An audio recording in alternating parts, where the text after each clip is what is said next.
Conozcamos ahora las medidas.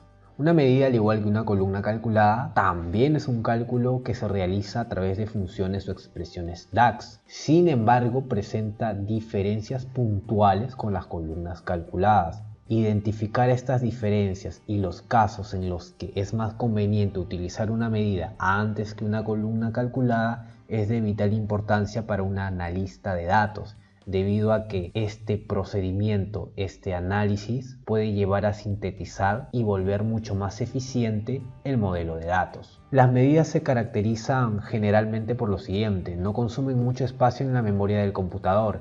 Esto se debe a que la medida, una vez creada, no va a presentar ningún valor hasta que sea utilizada en un objeto visual, en un reporte. Por otra parte, las medidas realizan cálculos en un contexto visual o de filtros, a diferencia de las columnas calculadas que trabajan en un contexto de fila a fila nada más. La tercera característica es que la medida no pertenece a una tabla o consulta en específico. Se puede crear una medida en una tabla, pero no significa que esta medida pertenezca a esa tabla. Entonces, las medidas pueden trasladarse de una tabla a otra sin generar errores. Los casos en los que es más conveniente aplicar una medida es cuando se calculan ratios y porcentajes.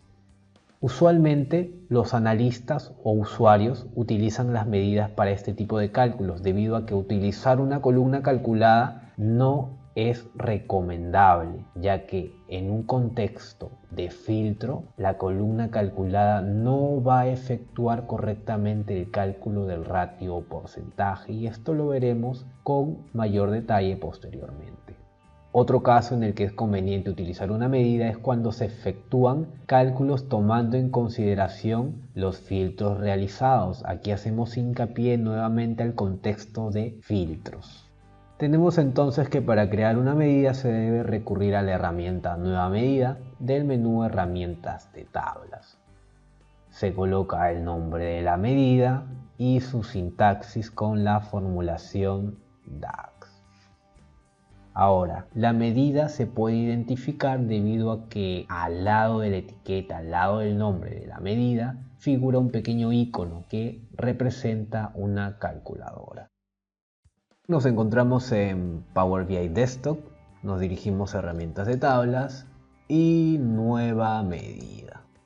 El nombre de esta medida será costo marginal porcentual y su sintaxis será la siguiente: la suma del costo entre la suma del ingreso.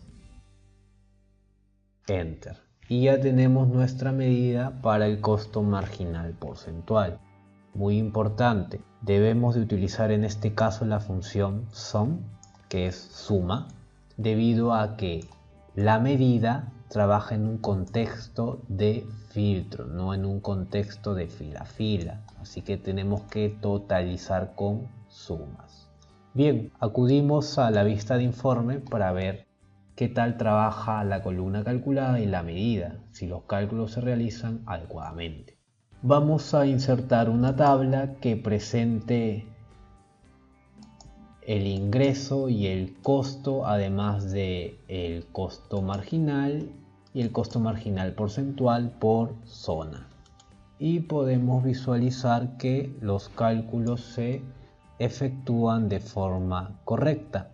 El costo marginal es adecuado, resulta de la diferencia del ingreso y el costo, y el costo marginal porcentual de la división entre el ingreso y el costo es correcto.